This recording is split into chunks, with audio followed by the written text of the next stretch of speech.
Muri Zimbabwe ndadzoka zvakare pano ndine vabatsiridzi zvakare vaishanda naMuchembere Meta pabasa iri remwanakomana Langton Jr.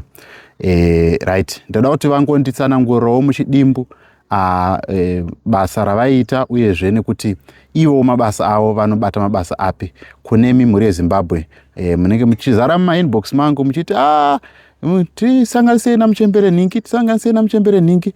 Right, nhasi ndauya, namba dzandichaisa pascreen inamba dzavo kuitira kuti imimi muzonge muchivabata panamba idzodzo.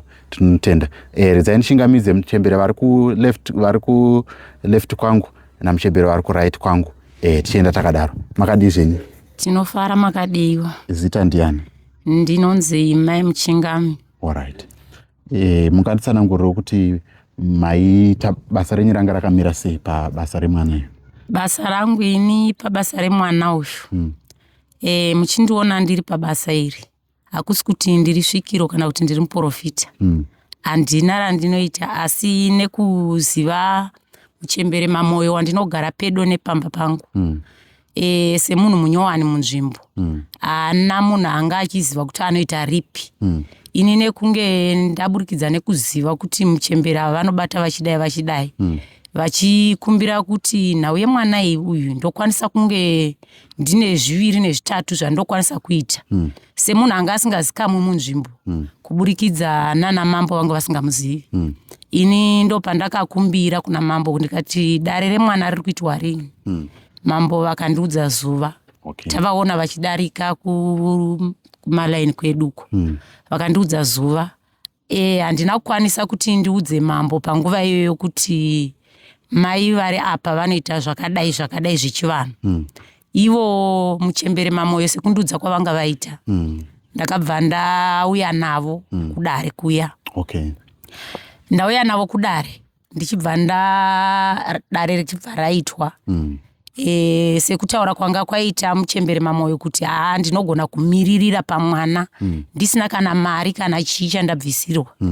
Ndinozvipira nemwoyo wangu kuti ndingobatsirawo vekwaMuguti. Saka ndobva ndauya ndikaudza mupurisa wamambo vachigwiyo. Vachibva vataura namambo. Ndo pakatangira nhau yaMuchembere Mamoyo kuti vapinde panhau dzemwana. Tibva tadzokera kumba tichinotora zvipfeko zvavo. Vachibva vapatsanura dare ravo sekupiwa kwavanoita kumhepo. Ndo saka muchindiona ndiri pano panyaya iyi mhuri yeZimbabwe. Saka tingangoti takatarisa maybe kunyaya dzevanhu vanoita zvemweya, imimi munenge muri munhu akaita tingati muturikiri kana kuti musondosi. Apa ndakutozviti ndava musondosi. Asi panyaya dzemweya idzidzi imimi munonyanya kuti munooneswa here kana kuti muri munhu anonzwisa nhau dzepasi chigare? Zvese kuchechi ikoko ndinozvinzwisisa zvevemweya vanoita zvomweya. Kune vanoita zvechivanhu ndozvinzwisisa futi zvese. Ndozvinzwisisa. Saka zvese ndozvikoshesa. Imi mutupo ndiani? Inini ndinoyera gumbo. Muri vana magumbo. Aiwa, tinotenda Muchembere Magumbo nekutibatsira. Saka zaitichiuya kuna Muchembere vari paside pangu panapa. Muchembere makadii zvenyu? Redu makadiwo. Tinoziva kuti ndihungwe ndivana chatibwekeka. Hatitowana chatibweka. Alright, mungataurire mhuri yeZimbabwe kuti munonzani nezita renyu rebasa kana kuti zita renyu ramunodaidzwa naro kana muchinge muchiita basa? Aiwa, tinotenda. Ndinoitwa Muchembere Hungwe. Alright. Kwandinoshandira chaiko ndinonzi Vamahungwe. Alright. Ndinobva kuGokwe. Kusemwa Bridge. Pajiri. Alright. Muri wekumushazve? Hanzi Gokwe tinovhura hombe. Saka vasangani munhu anovhura hombe ari kuGokwe naMuchembere Mahungwe. Aiwa, combination yakanaka. Purirai nyipeni. Aiwa, tinotenda. Kuzodai kuti tisvike mudurhu rineri rekuvhinisi munzvimbo yaMambo, ndiziva kuti Mambo ani? Mambo Gonye. Mambo Gonye. Ndi headman Gonye vari pasi paChief Ngezi. Ndizvo zvose kunzwa kwamanzwa zvichitaurwa. Takasanganiswa naMuchembere Meta. Muchembere Meta vakandifonerawo vari kuSouth. vachiti kune dare ravakabata, asi vakanga vachitaridza kuti inzvimbo yeukadoma vasati vaziva kuti idunhu rino reVenice. Alright.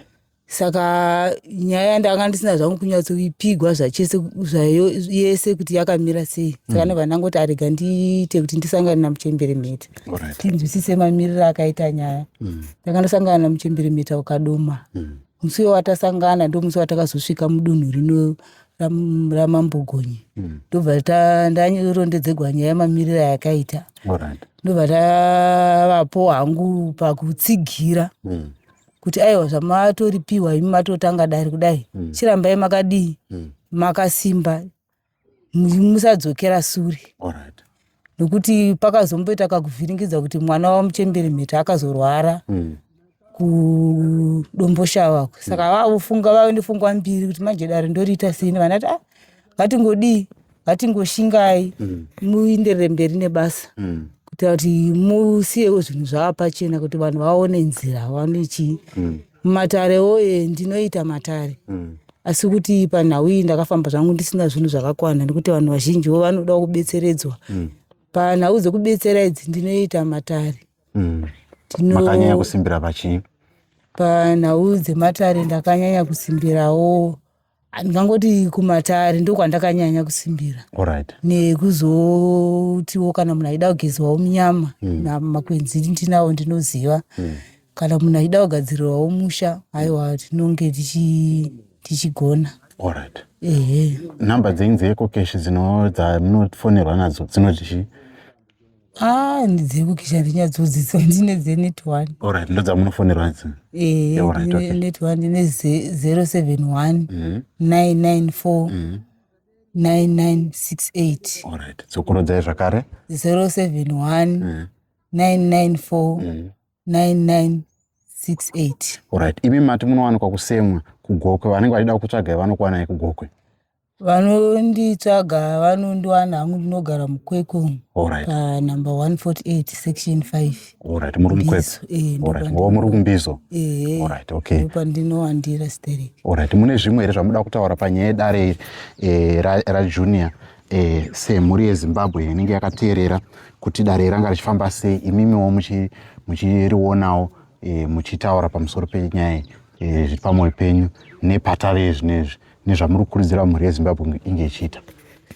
Aiwa, padare raJunior dare ranga rakaoma, asi kuti vaifambisa dare ndo vanga vakasimba nokuti vaiziva nzira dzokukumbira kusvika vasvika pakuwana mabhonzo akangosiyana siyana. Vamwe kudande rake Junior, asi mabhonzo akawanikwa ndaakasiyana siyana.